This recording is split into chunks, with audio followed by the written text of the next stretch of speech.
Welcome to another episode of my podcast. That's fine with me. Today we're going to be talking about Anna Wintour, Vogue, and the news that broke internet last Thursday.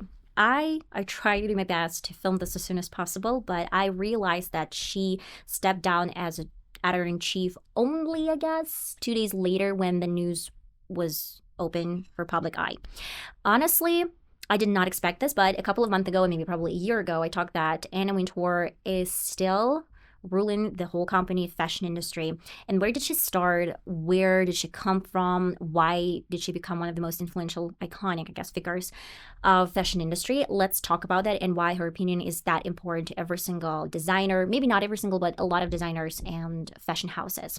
So let's dive into this because she's pretty interesting, I guess, figure. She did not step from this position for good, and she's still going to be, she's still, I guess, remain on Vogue Global Editorial Director Board, and then she is still going to be Content Art's Global Chief Content Officer. She's still going to oversee a lot of the titles globally from so many different magazines such as Vanity Fair, Wired, GQ, Architectural Digest or AD, Bon Appetit, and Condé Nast Traveler. That is the main reason the list is going on and on. It looks like a conglomerate company, basically. But for those who's new, conglomerates is a huge corporation that holds a lot of different brands and designer, I guess, names and houses.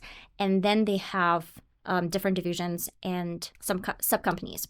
Let's dive into this topic a little bit deeper. So we're going to talk that a lot of magazines, they depend on Anna Wintour's opinion.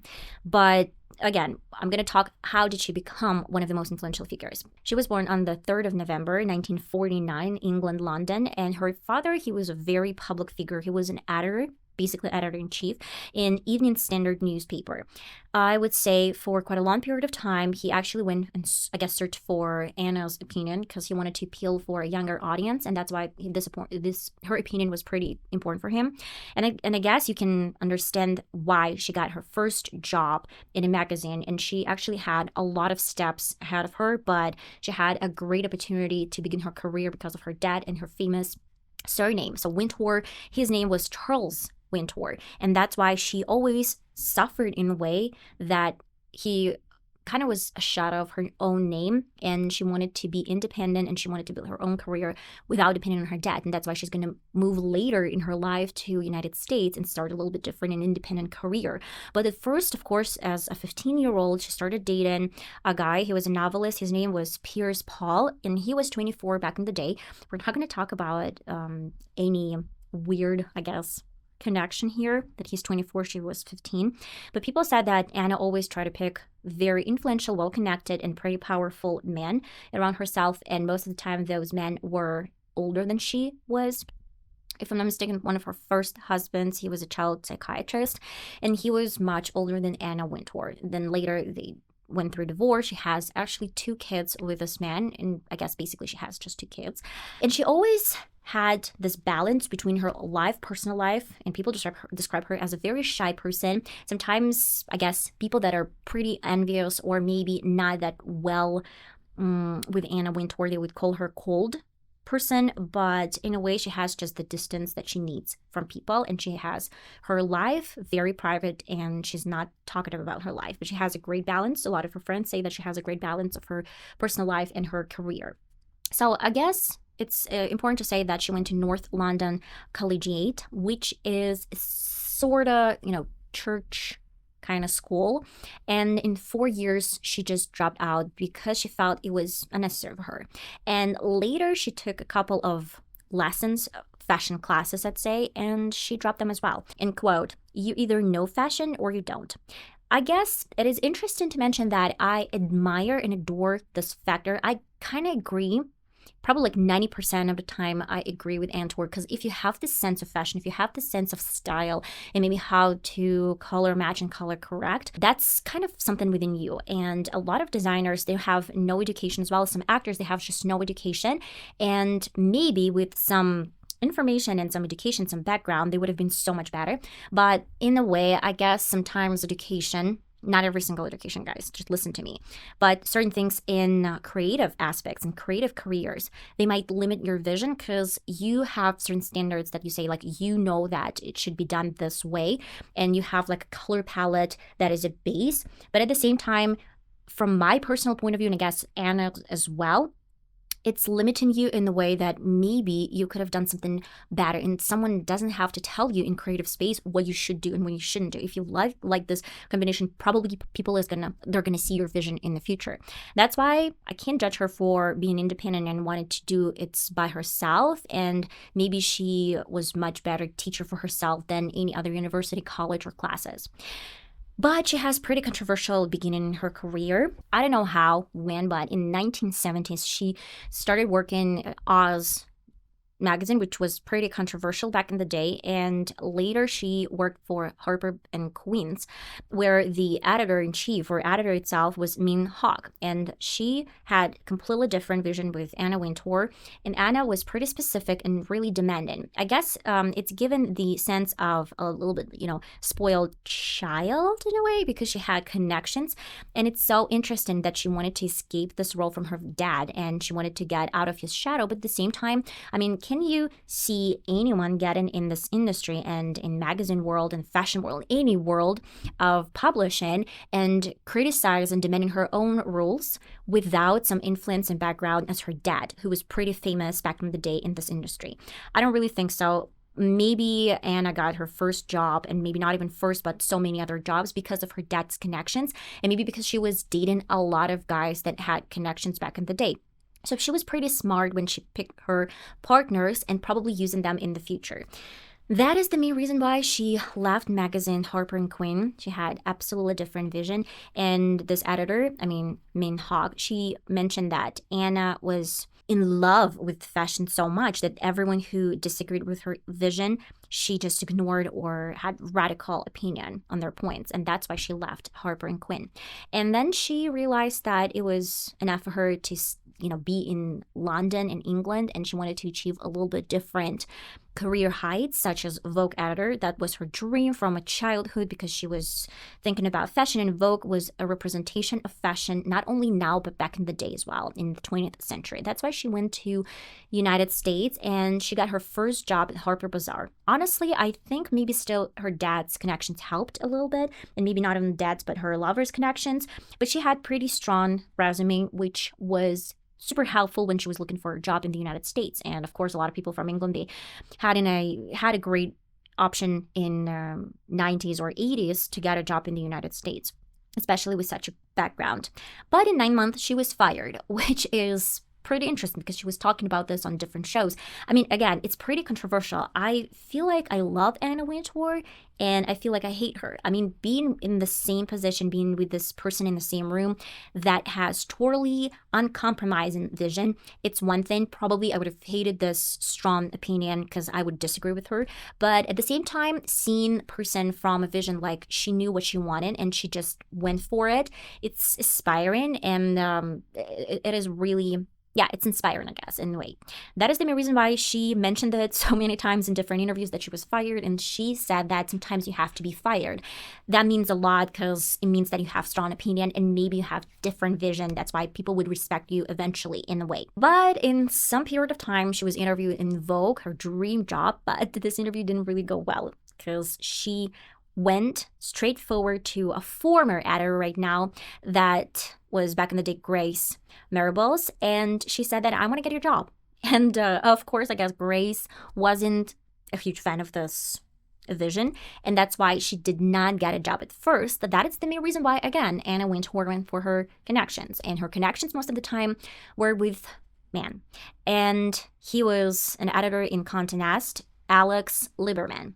That tells a lot. If I'm mistaken, Alex Liberman, he was back in the day in England, London, and actually he doubled the salary that Anna Wintour asked for, and later he made her a creative director.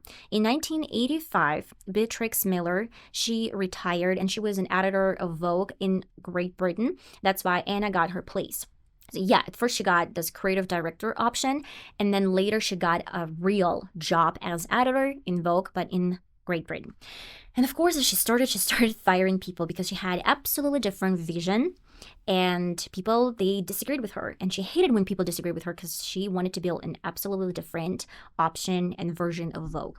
But frankly speaking, I can't say which issues were in Great Britain, because I don't really get a lot of information about this. One of the famous, I guess, issues was in the United States when she had become Vogue editor in the United States, but we're going to talk about this a little bit later. When she fired a lot of people, they actually started calling her Nuclear Wintour, which she despises and hates till the date, because it's not really cool when people call you nuclear Wintour.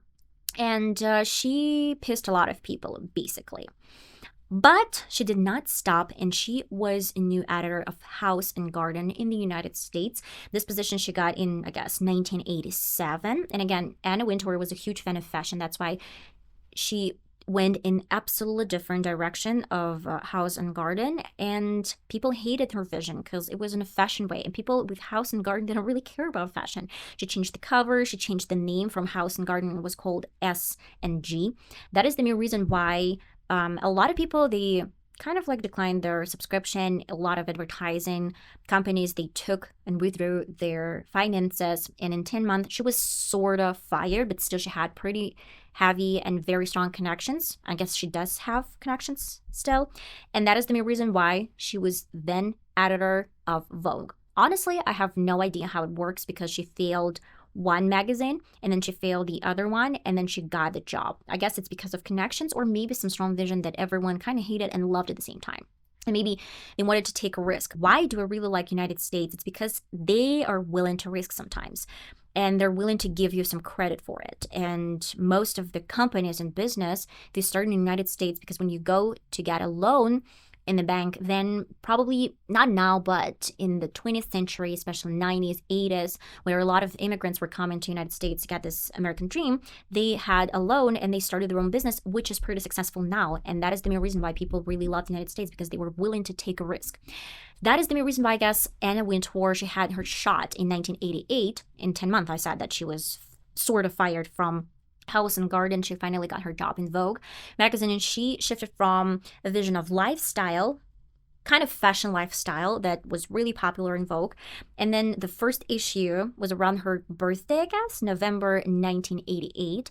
And this was iconic photo shoot, because the image, the cover was absolutely different from what it used to be. And the first, I guess, model that represented new Vogue from Anna Wintour was Michaela Burku. And she was 19 back in the day. She had a very expensive and luxury La Croix jacket that the cost was $10,000, and super inexpensive jeans for $50, which was ridiculously weird, and at the same time super appealing for the younger audience, because people wanted to see more such things as, mix in super expensive and inexpensive stuff. You can see this in Sex and the City. You can see this in Just Like That, where Carrie was married in a super inexpensive, no name wedding dress, absolutely white, super, super pretty, and very expensive shoes. That is the thing that probably started Anna Wintour. If you have label, you don't have to have the entire outfit with label. That is the main reason why, I guess, it was super appealing, and she shifted finally from lifestyle to fashion, a total fashion. People loved that, they lived for it. And she was iconic because she wasn't afraid to risk, and for quite a long period of time, it was saving her career. But then she was criticized, heavily criticized, over and over and over again. Let's talk about Anna Wintour's image, and not only image, but the way she presents herself. She is a hard worker person. We can't take it, we can't deny it. She starts her day around 4 a.m., and then she has at least 2 hours to get to her tennis workout, and she's still 75 and she's doing this workout, and then she goes and does her makeup. Around 6 a.m. she goes to work. She works, and she has this working balance. And around 10:15, and it doesn't really matter what a party she has to attend, around 10:15 she's always in bed. That's a strict routine. She has very creative, very balanced lifestyle, I guess, because of some routine, which is really cool. I try to live in this bubble that I can create my own routine. Sometimes it's almost impossible for me to stick to this routine every single time. I overwork sometimes I don't want to work at all, but I try to give you some content every single week. And that's why I adore Anna Wintour, because she has this strict schedule that she's still keeping up with. She's 75, almost 76. Of course, she has pretty interesting style, let's say. I can't say it's fashionable. I mean, she probably can sense this new fashion ideas, but in a way, I never liked Anna Wintour's wardrobe and her fashion and design. Not even design, but her style with pearls, not even pearls, but same necklace over and over again, same outfits, those dresses, pretty weird floral prints, and sunglasses that are pretty much the same. I mean, it's a yes and a no for me. She has her style, but for a 75-year-old, maybe her style is not that bad. And she experimented a lot when she was younger, but for now, I can't say this is my favorite outfits that she puts on. She was not only criticized for her style, her attitude, and being called out as a nuclear winter, but at the same time, she was criticized for, I guess, let me tell you guys, a Vogue cover with LeBron and a model. She was criticized for racial standards promotion. And then later in 2008, she was the worst Met Gala outfit pick from magazine Time, if I'm not mistaken, as well as Jennifer Aniston's cover, when they kind of cited Jennifer Aniston that Angelina Jolie is not cool. And Jennifer Aniston didn't like this quote because she didn't say that. As well as Anna Wintour was criticized for a lot of things as her leadership, and Kim Kardashian being on the cover of Vogue. But honestly, I can give it to Anna Wintour. Kim Kardashian was huge back in the day, and she's still pretty huge in Kardashians.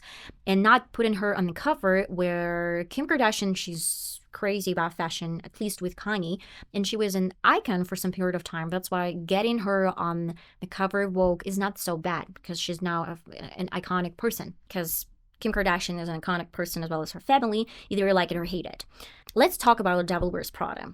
Of course, people whisper, Anna hated this film. For some period of time, people mentioned that this is a copy paste, I guess, of Anna Wintour and Miranda Priestly, and I had a podcast about this whole situation. But Anna says it's a complete fiction. She says, yeah, we do work hard and it's well shown in the film, but that is complete and total fiction. I'm not that kind of character. But it's interesting to mention, guys, as soon as Anna Wintour stepped down as an editor of Vogue, and this Monday we got news that there's going to be second film of Devil Wears Prada, sequel of Devil Wears Prada. The 20th Century Fox, the 20th Century, they announced that it's going to be a sequel. It's interesting to mention that they have not mentioned anything about Meryl Streep and Hathaway and other actors that are super, super popular for the role and got their break through this role. But at the same time, they're pretty welcome to get back in the film. And honestly, I would love to see this version with the same actors. I don't really think it's going to look good if they have other actors, because Devil Wears Prada, it's because of, Meryl Streep or Anna Wintour. That is the main idea why, I guess, her image, again, was criticized in the media, and a lot of people were comparing her to Meryl Streep and Miranda Priestly. I would say that was pretty harsh. And even she was saying that it's a complete fiction, still was pretty harsh. And rumor has it, she banished every single designer or anyone who worked with Anna Wintour to go to the premiere and to see this film, though she actually watched this film herself. Then a lot of people said that she took some classes in leadership after The Devil Wears Prada, and she took some classes in leadership, and she went on so many different interviews to get this appearance going and to show that she's not afraid to talk about her life and to be a little bit more relatable in a way. I guess it's because of the film. We can see that Anna Wintour created a lot of buzz around Vogue, especially with Met Gala, but Met Gala has become super expensive because the first Met Gala ticket was around $50, but with Anna Wintour, it is about $75,000, I guess, for a ticket, which is crazy. And then it's super exclusive. You can get an invitation if Anna did not approve your invitation. I get it, but I don't know. She has a lot of beef with people, and these people are banished from Met Gala for good because they criticized Anna Wintour, and she has a lot of enemies in the industry. I can't say Vogue is bad. People are loving and living for Vogue, and probably this reputation has been built because of Anna Wintour, her interviews, and her new vision, especially AD, architectural design or architectural digest, I don't remember. But I know a lot of people, a lot of celebrities, they want to get there. They want to get on a Vogue cover, and they think that it's super prestigious. I love that Anna Wintour loves a lot of other celebrities, and she's not shy talking about them, especially as Emma Chamberlain. She's an ambassador of Vogue, I'd say, and Anna Wintour probably helped Emma Chamberlain to get this path of career, and she wasn't afraid to give this chance and opportunity for a YouTuber, which is pretty crazy. I mean, she has radical vision, she has very interesting idea, and Anna Wintour, by the way, when she was in charge of Vogue in 1988, it was really popular back in the day. That's why they had a couple of spin-offs in the way. And they had Vogue Teens, Vogue Lifestyle, and Vogue Men. Two of those were not super successful. That's why they closed the project. And Vogue for Men, they probably still have 2 issues a year, because it's not weird. A lot of men, they're not reading magazines, especially like, why do they need fashion magazine? In 1988, she was focusing on fashion basically. In 2025, it's more like about lifestyle, and they went back to this lifestyle when they're coming to a house, asking your questions, Vogue questions, and when they have different options of behind the scenes with a lot of celebrities, how they are getting ready for a carpet, and there's some sort of interviews and Vogue through years when they come to celebrity and they're showing their looks, and the celebrity is talking about the fashion behind it. So it's more like, again, lifestyle with fashion, and not the entire fashion now. And people love the style. They love when there's a mix of both. I know that Anna Wintour, she's a great friend of Sarah Jessica Parker. And I kind of get it, because Sarah Jessica Parker with Sex and the City and Just Like That, they have so many different outfits. They're stunning and incredible, and especially for Sex and the City and Carrie's outfits that I really love, and I guess everyone loves. And Anna Wintour is not a stranger. That is probably the main reason why they have great connection and they talk a lot. I love Anna Wintour for her style. I guess Vogue might finally get a little bit different direction. I think it might be a good thing, or maybe a bad thing. Maybe there are going to be a lot of change in editors, and the focus primarily is going to be different. But still, Anna is going to oversee everything. And I guess maybe they're going to be editors. They're going to create a little bit different vision. They're going to get it to Anna, and she's going to approve or disapprove, and they're going to work on something different. I guess it's a little bit bigger shoes to fill, and it's really hard to be a new editor. I don't know who's going to take this role and position, but I actually want to repeat myself and say it is extremely inspiring. The person that has no fashion education has such great sense of fashion. That's it, guys, for today's podcast. I was trying to get as much information about Anna Wintour, her past and present and future maybe, but I guess we're going to see her, but she's pretty tired, and maybe she has her finally retirement, and there's going to be a little bit less time for work and more time on herself, which I appreciate, and I think she can give this position to someone younger and someone who's more ambitious and maybe has a little bit different vision as she did have 30 or 40 years ago. And I'm going to see you in the next podcast. That's fine with me. I love you all guys so much. Bye-bye.